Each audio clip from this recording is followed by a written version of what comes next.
This podcast is brought to you by Penji. Penji is a creative subscription service that gives you access to pre-vetted, agency-trained creatives from all over the world.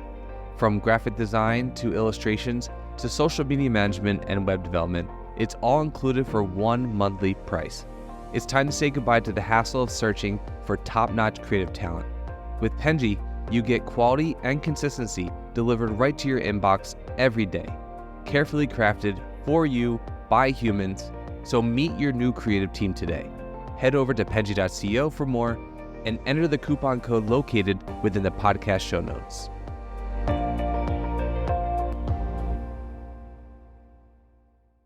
Alrighty, hello everyone, and welcome to the Fully Managed Podcast, the podcast where we discuss marketing and business tips to help assist you on your business journey. I'm your host, Shannon, Penji's partnership coordinator, and I'm joined here today with a very special guest, Michael O'Sullivan from Motivation Media Inc. Thank you so much for joining me today. Thanks for having me. Could you start by telling us a little bit about yourself, anything that you think would be relevant for the crowd, and how you kind of got to this point in your professional career? Absolutely. So, and feel free to cut me off in case I go too deep into the rabbit hole here. But Go for it. About that. we actually, so in February of this year, we'll be celebrating 10 years as a full service media production company. Thank you. So it started, the short way of telling the story is that after college, I went to school on a full ride scholarship, which is not me bragging, but that is part of the reason why I ended up where I ended up. And I knew after college I wanted to give back in some way. So I went out to South Dakota, became a radio host at a mission in South Dakota on a reservation, and kind of started this media journey. I was already dabbling a little bit in college and through a friend who had a production company back in Chicago. And the mission that I was working for, they saw me taking pictures one day and they said, "Hey, can you do this for us? Hey, social media, can you do this for us?" Nobody was doing any of this in the middle of rural South Dakota at the time. And they needed a way to reach their donors or, just anybody who didn't know about this place, which was pretty much the world. And so I had this playground to play with cameras and to play with marketing and fundraising. And after traveling for a couple of years after that, the cool thing is I met my wife through this process also. So we met as volunteers, but then we ended up fundraising together, traveling the country. And when we decided that we had enough of that, we weren't necessarily fans of the fundraising. There were a lot of things about it that we enjoyed. But for me, I wanted to combine these talents and tools that we had, storytelling being a key thing that this nonprofit wasn't using, and apply that to nonprofits at the time. And so, marketing, fundraising, like all of these things, it's storytelling. And so I wanted to combine that with doing something that I had a love for, which was photography at the time and video, and founded my company. And so kicked off the business saying, I'm going to build capital with social media marketing.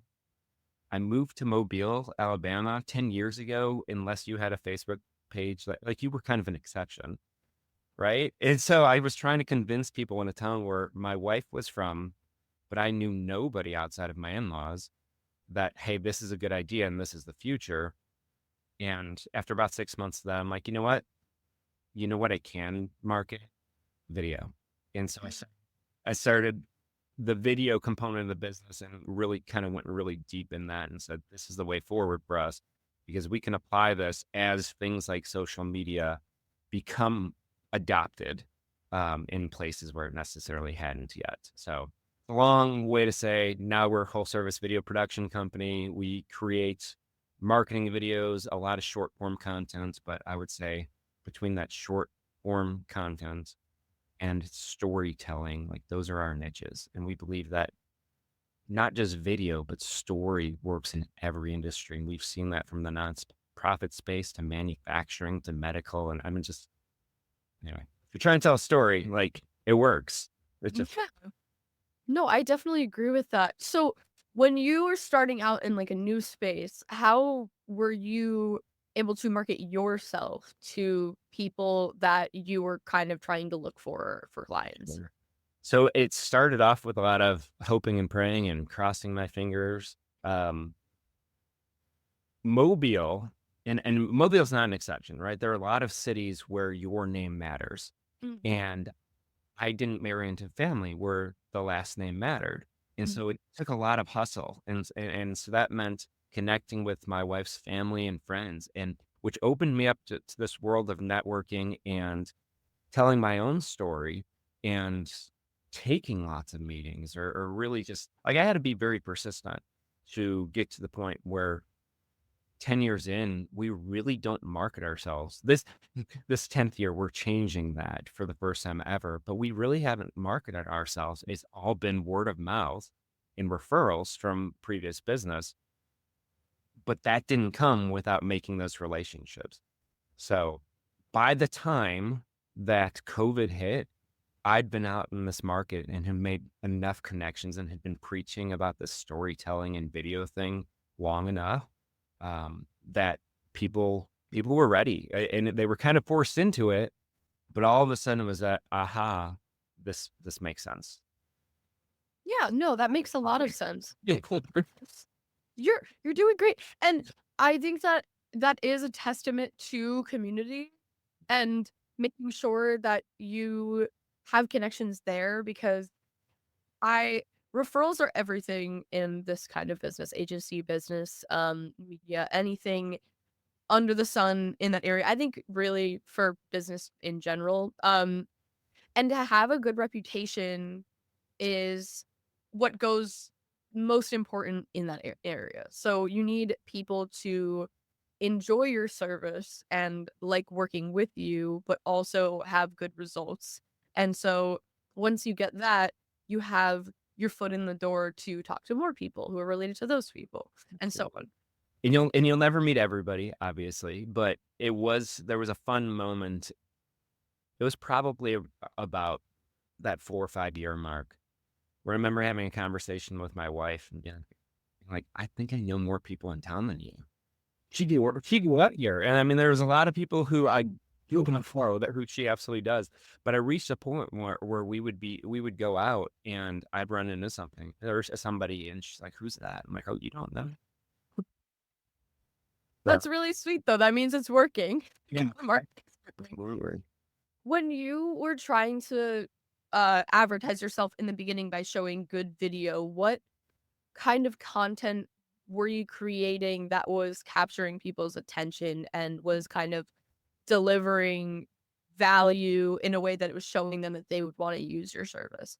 Sure. So I really, like I said, I sort of started in that nonprofit space, which also meant church space. And that's fine and all.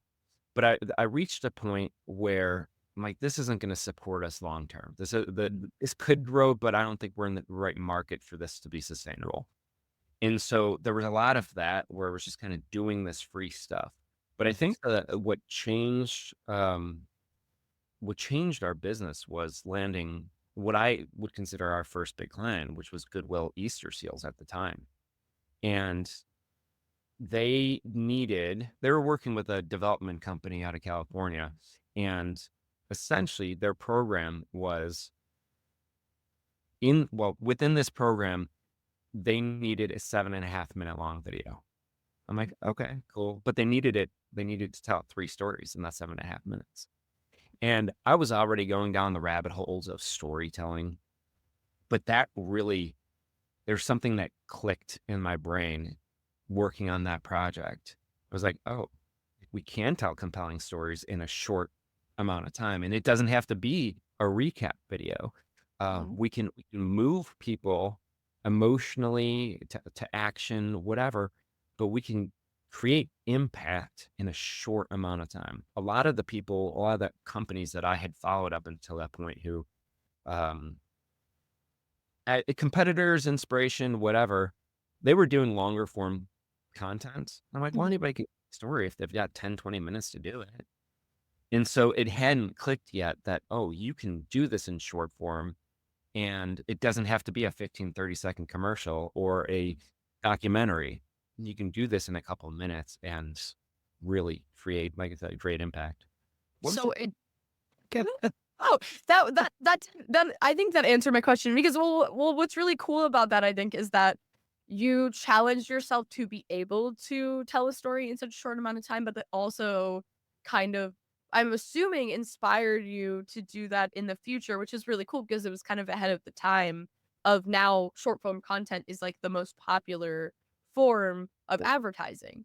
Absolutely. And so what it did was it morphed the way that we created videos into like, let's tell brand, like, let's do these brand anthems. Let's do these things that are 1 to 3 minutes long and have high impact. And you can have it on your website, but that over time developed into, are you familiar with, and it's not Gary V's thing, but I would say he popularized, like the 1 to 30 format.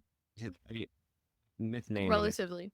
No, but it's essentially film like a podcast like this, document this 30-minute long, if you're giving a podcast or a presentation or whatever, an interview, take that one thing and turn it into 30 different pieces of content. And so he released that probably like 7 to 10 years ago, maybe longer, but that was another thing that when I was digging deep into impactful storytelling and being clear with your messaging, I was like, oh, well, we're leaving a lot on the table by just delivering this 2-minute piece. And you're investing these resources into both time and financially into storytelling or into marketing. Why not get as much as you possibly can out of it? And part of the reason that came about too was as I was growing my business and trying to figure out how do we do this better, not just how do we make more money, but how do we actually serve at a higher level?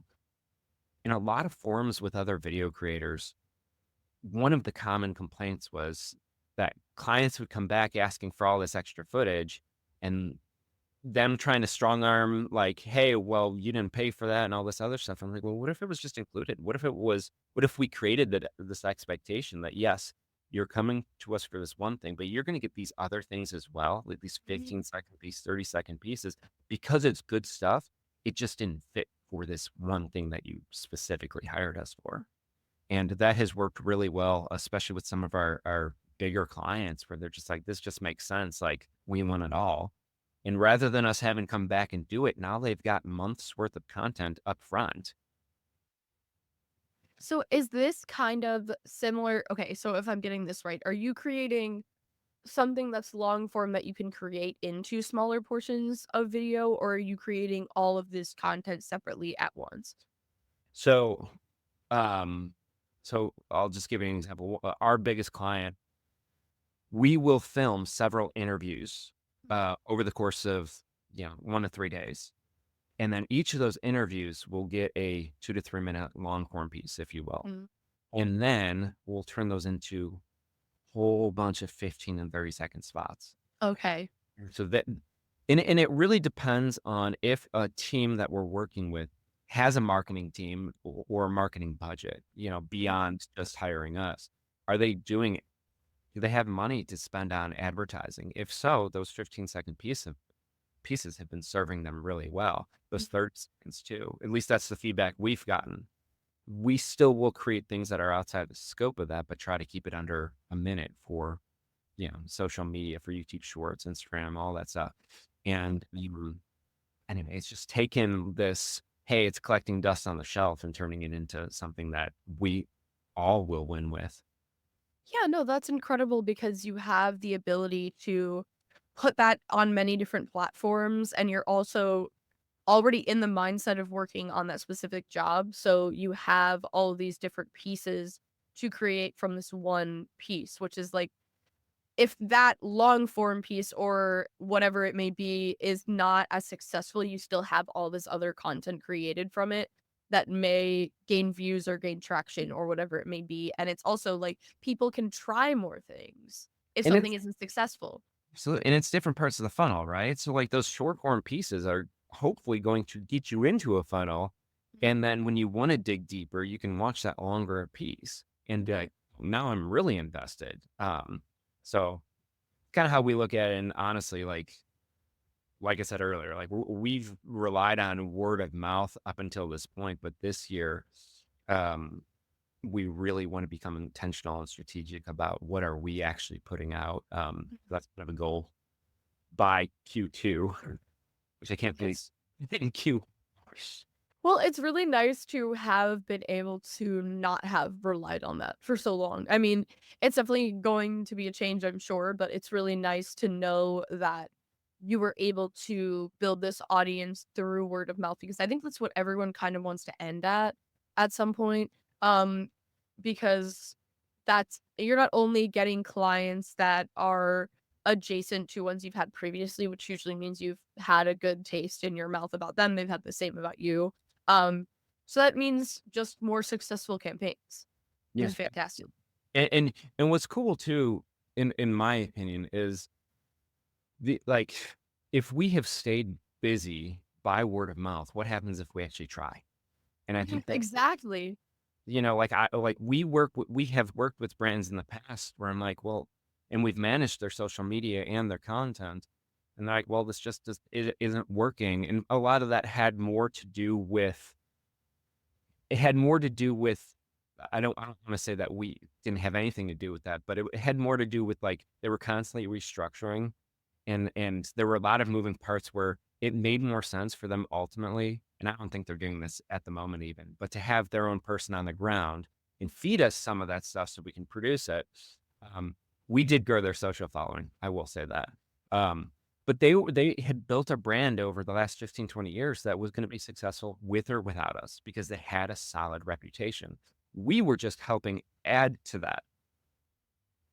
And I'll always say, like, whether it's video or you put out a newsletter or a podcast or whatever, like these are tools and the tools have to work together. They can work on their own, but they work so much better together. Yep.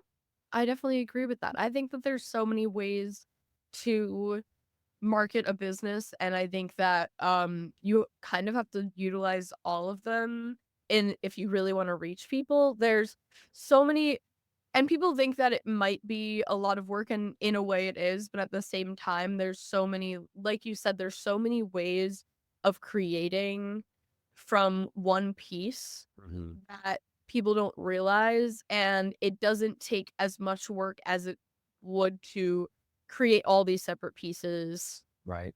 And I think people kind of I don't know if they ignore it, but I think that they might think it's too much work, so or it's too daunting and they won't approach it. Yeah. And I think that's just marketing in general for people. And so when we talk about, or when we have reached out to people to say we don't have the time or whatever, it's like one of our goals, if we're working, like we're kind of a non-traditional production company, in my opinion, because our goal is not to shut down your business. It would be really nice to have that control and space and flexibility, but we try to be that fly on the wall and allow you to keep operating while we film and there are exceptions made, but we try not to shut businesses down so they can keep doing what they do best. Um, and so I'm a big fan of that of batching period with tasks. But this is one of those ways to be able to batch and produce a lot of stuff. And kind of our sell with that is, listen, we could do this once a quarter, once a month, whatever you're willing to commit to, but you're gonna get a chance to have that space to not have to think about this for a period of time. But it is a lot easier and it's a lot more efficient than trying to do this 10, 15 times to get 10, 15 pieces. Yeah, no, and I think that it's nice to have that flexibility with a business as well because I'm sure that it's not probably ideal for most of them to stop doing a lot of the things because this is going on. And I think that to even have different pieces of media in their back pocket when they can use it, whether they use it all at once or not, is something that is incredibly handy.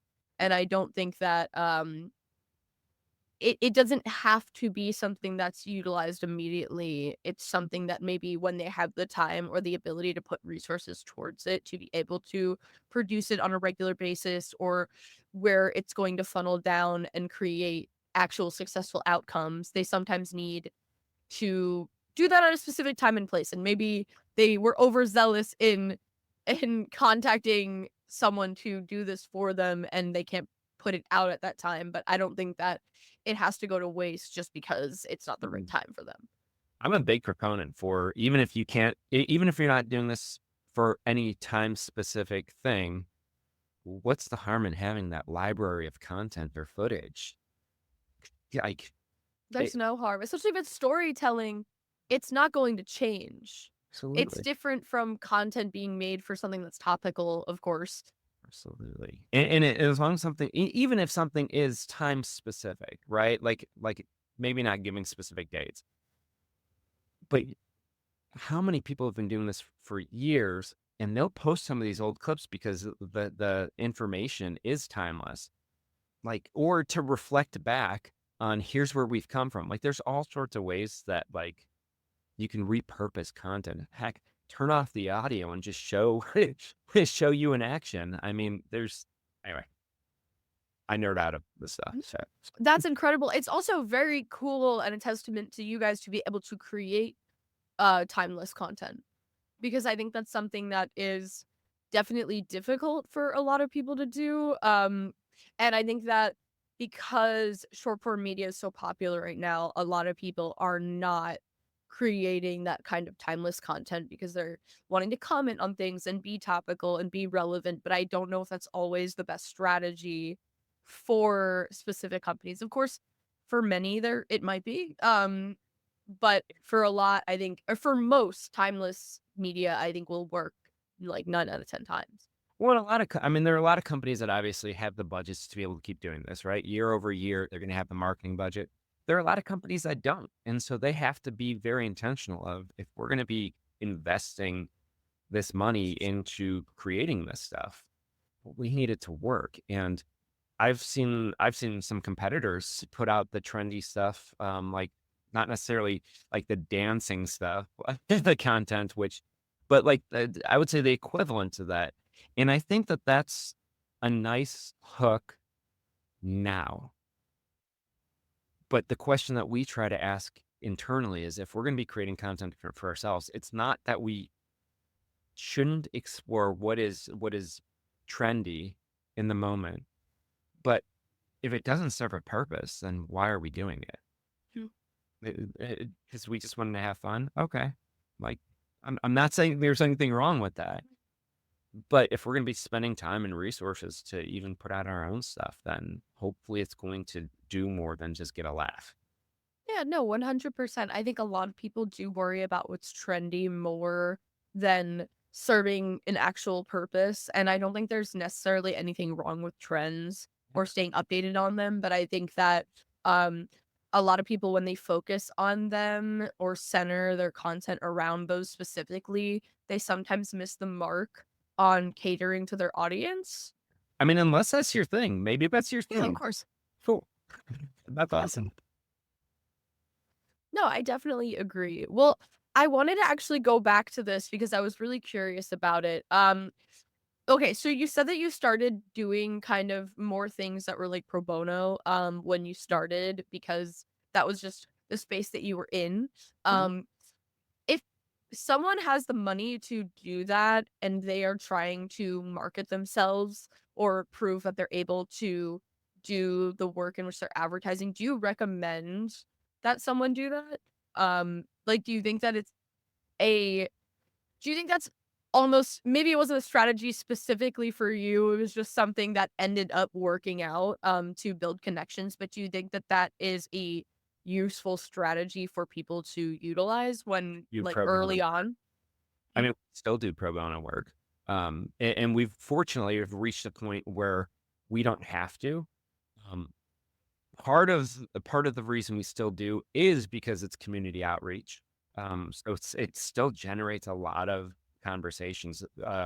One of the nonprofit we just did it was about Thanksgiving. Yeah, the holiday season, we did a last minute project for a nonprofit locally, and we did it as a favor to somebody in the community who is a community leader. And that's not why we did it. We did it because of good cause.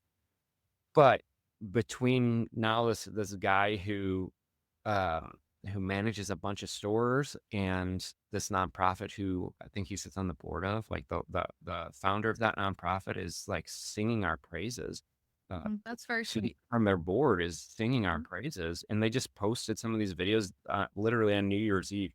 I wouldn't have posted at New Year's Eve on New Year's Eve all of the videos like they did, but they have enough of a following where one, I know we're going to be able to ask for testimonials out of these things, and we can point to how successful those videos were at poorly timed times.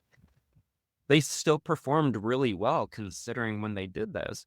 And so, I think it comes back to that relationship, those relationships that we were talking about earlier is that's why we still do it. We have a big event that we do every April, and some of the biggest um, business owners and deepest pockets in town show up to this. I have we have worked on projects or just had casual conversations with people for months after this event. Like, oh yeah, like we didn't know you were connected to that. Like those videos were really good, and like we did those. And so like it's had this like ripple effect that wasn't necessarily the plan, but that's what it's become. Is we're able to almost reach a lot more people because they're invested in those causes than, if they're getting shown this online necessarily. So I think there's a ton of value to giving back, and I think you can do it strategically. Yeah, I definitely agree with that, and I like hear more of that in this space. I talk to a lot. I think I'm hearing it a little more, which makes me really happy. Because I think that um many people, because especially when they need profit early on, I think sometimes it's difficult for people to say yes to Sure. options in which aren't making them as much money when they need to make a Mhm. profit. But I also think that a lot of people look at doing things for good that may not seem to short term benefit them.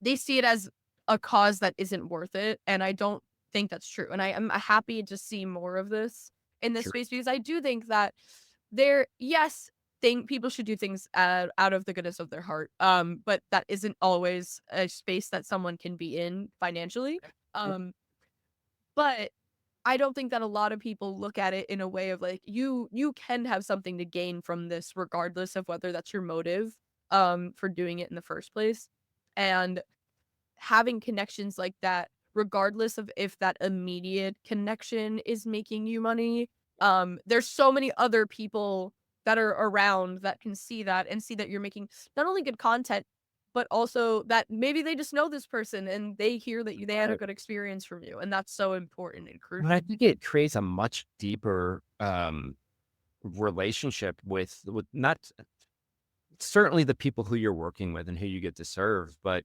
this community, like when they find out that you're connected with this cause, I mean, full disclosure, I started this company with a $1,000 of capital, personal money, and have been able to grow to a point where there were some really hard years, and doing the free thing didn't always make sense, and plenty an argument at home.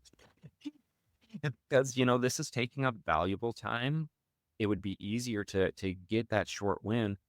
But even when it comes to, and I'll tell anybody on my team this as well, even when it comes to the equipment that we invest in, like we're investing in years from now, not just for today. And it would be great to survive another year, but I want to survive the next 10, 20 years and either sell the company or hand it off to somebody who wants it, and whether that's my kids or otherwise. And I think that you don't get to do that if you don't have deep, meaningful relationships in whatever community you're serving. I 100% agree. I think that long term building connections like that and strong ones are the foundation of why a company is successful or a business is successful. Obviously good work goes into that as well. But I think that you maintain a good and strong relationship by doing good work on top of that. So of course, that's crucial. Um, but yeah, I think that a lot of people are looking towards the short term of a financial goal that's specific and something that is immediate rather than building connections and focusing on that at the forefront. Of course, there's a way of managing both so that you're not overwhelmed in certain parts of life, especially financially. I understand everyone has different situations. But I think that's very, very important for the success of any business is giving back and doing as much as you can to help your community. Yeah, absolutely. And I do think I don't want to be one of those older people that says, "Oh, it's all social media's fault." But I do think that social media has created this mindset and where we have to have the instant gratification, and I think that you, you have to balance that with the this is still important. Yeah. No, I 100% agree, and I think that is a great and wholesome note to end on because we are perfectly out of time. Um, but no, I really appreciate all your sentiments about doing good because one, I like to hear that. It's really nice to hear it more in this space. I think that again, like I said, a lot of people focus on more short-term goals. And making money is part of that. But I think that doing good can produce capital in the long term, and people don't really notice that. And of course, money is always the forefront of most people's minds. It kind of has to be. We live in a capitalist society, but I really enjoy what you do and how you started and that you're continuing to do that and that you haven't lost that way. I appreciate that. Well, thank you so much for joining me today again. And Yeah. yeah, thank you. And thank you everyone for listening or watching. Please don't forget to like and subscribe to hear more hopefully wholesome stories like this one. Thank you so much. You've been listening to Fully Managed, brought to you by Penji. Check out the show notes to learn more about today's guest. And to learn more about Penji, the human-first creative subscription service, head over to penji.co. And by the way, if you're still listening, it would mean the absolute world to us if you were to share this podcast with a friend and, of course, subscribe.